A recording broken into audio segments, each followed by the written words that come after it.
नमस्कार मित्रांनो, स्वागत आहे सर्वांचं माझ्या ॲग्रिकल्चर इंडिया ब्लॉग ह्या यूट्यूब चॅनलमध्ये. तर पहा मित्रांनो, हस्तबहारामध्ये ही धरलेली डाळिंबाची बाग आहे आणि मित्रांनो ती आता ऐन उन्हाळ्यामध्ये म्हणजे चांगल्या रेटमध्ये तोडण्यासाठी आलेली आहे. तर या बागेसाठी ह्या शेतकरी दादाने काय संगोपन केलेलं आहे, कशा पद्धतीनं नियोजन केलं आहे, त्यांना कुणाचं मार्गदर्शन लाभलेलं आहे, या संदर्भातली सर्व माहिती मित्रांनो आपण या व्हिडिओच्या माध्यमातून पाहणार आहे. आपण व्हिडिओ शेवट. नमस्कार मित्रांनो, स्वागत आहे माझ्या चॅनलमध्ये ॲग्रिकल्चर इंडिया ब्लॉग या यूट्यूब चॅनलमध्ये.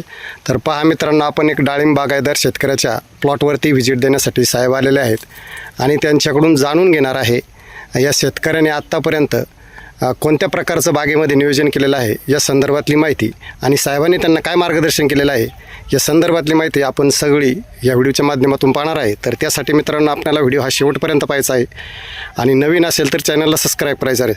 तर शेतकरी दादा, तुमचं स्वागत आहे माझ्या चॅनलमध्ये. तुमचं नाव सांगा प्रथम. संजय टेमकर.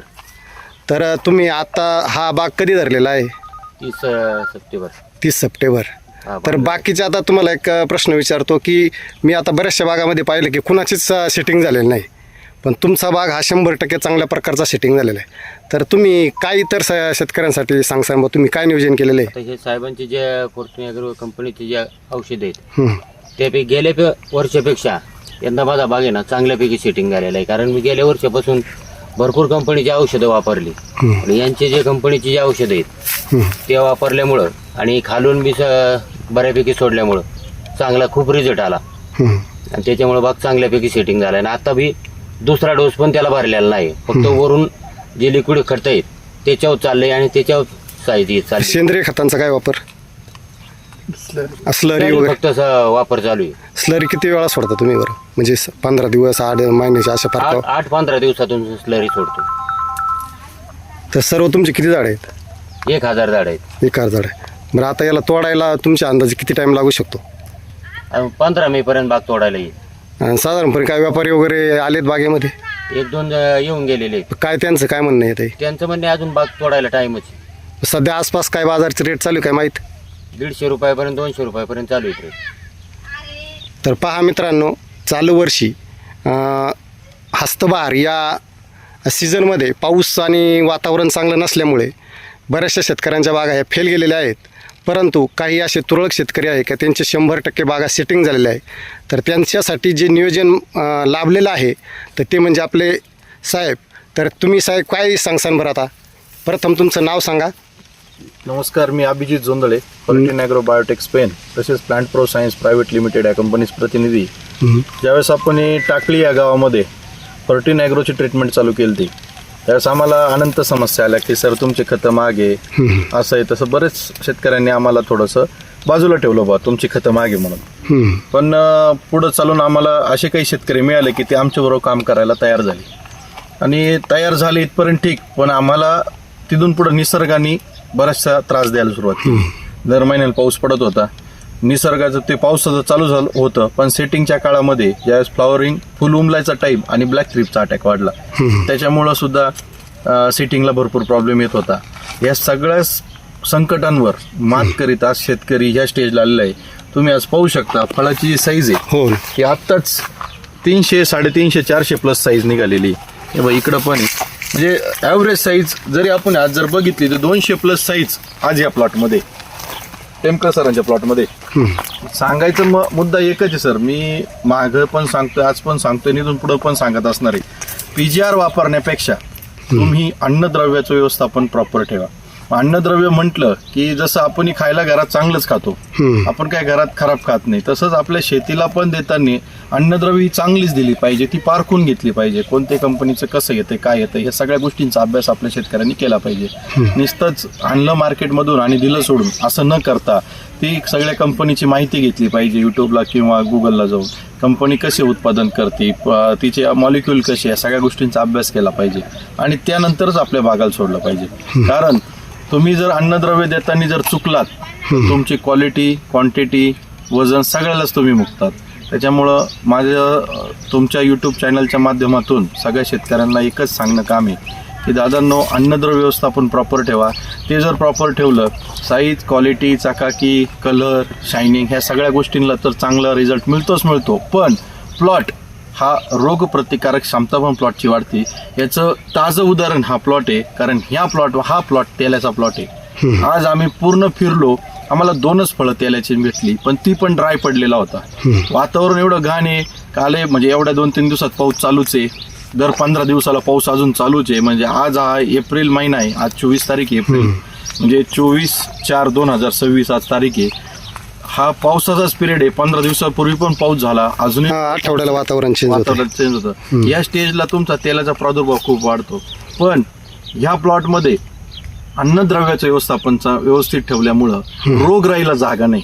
म्हणून मी कायम सांगत असतो, योग्य कंपनी म्हणजेच फर्टिन ॲग्रो बायोटेक स्पेन तसेच plant pro science private limited ह्या कंपन्यांची खते वापरा.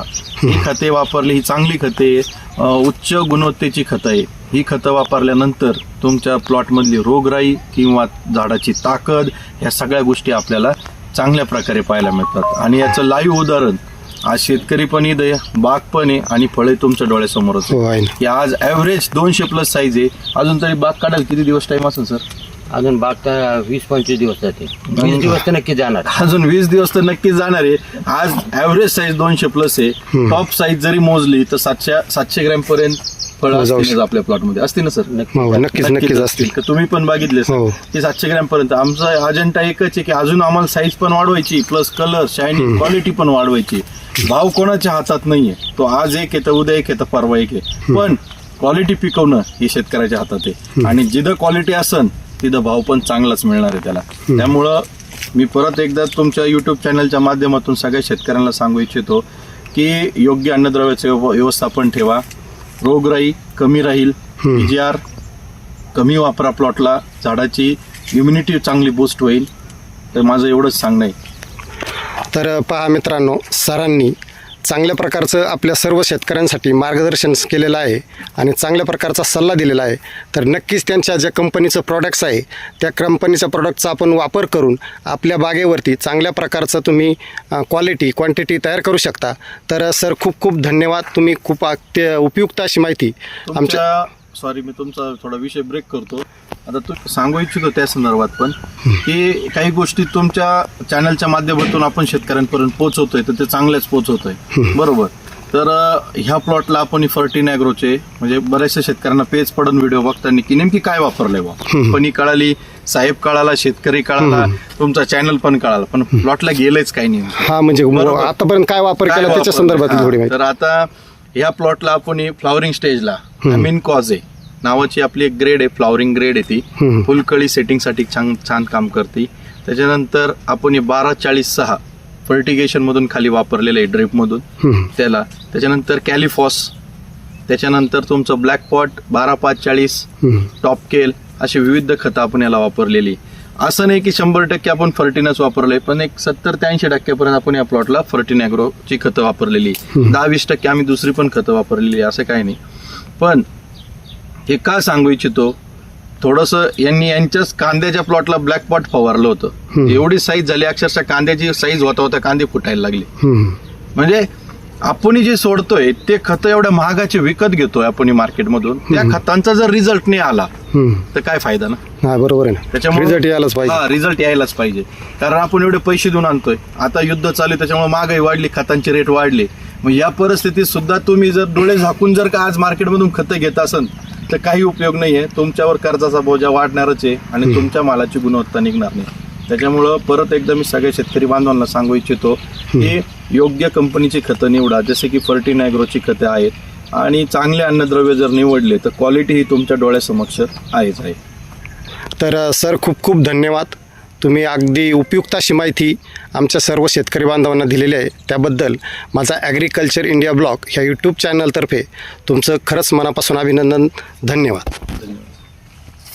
तर पहा मित्रांनो, आपल्यासाठी या शेतकरी दादानं आणि ह्या सरांनी खूप चांगल्या प्रकारचं मोलाचं मार्गदर्शन आपल्या सर्व शेतकऱ्यांसाठी केलेलं आहे. तर आपण नक्कीच या दादांचा आणि या साहेबांचा दिलेल्या मार्गदर्शनाचा योग्य लाभ घेऊन आपण सुद्धा आपल्या बागेवरती अशा पद्धतीनं पुढील काळामध्ये जर नियोजन जर केलं तर मित्रांनो, हस्तबहारामध्ये सुद्धा आपण आपल्या बागेची चांगल्या प्रकारचे सेटिंग करू शकतो. अशा पद्धतीनं मित्रांनो ह्या व्हिडिओच्या माध्यमातून खूप छान सुंदर माहिती आपणाला मिळालेली आहे. तर मित्रांनो ही माहिती आपणाला कशी मिळाली, कशी वाटली याबद्दल आपण एक कमेंट करून सांगायचं आहे.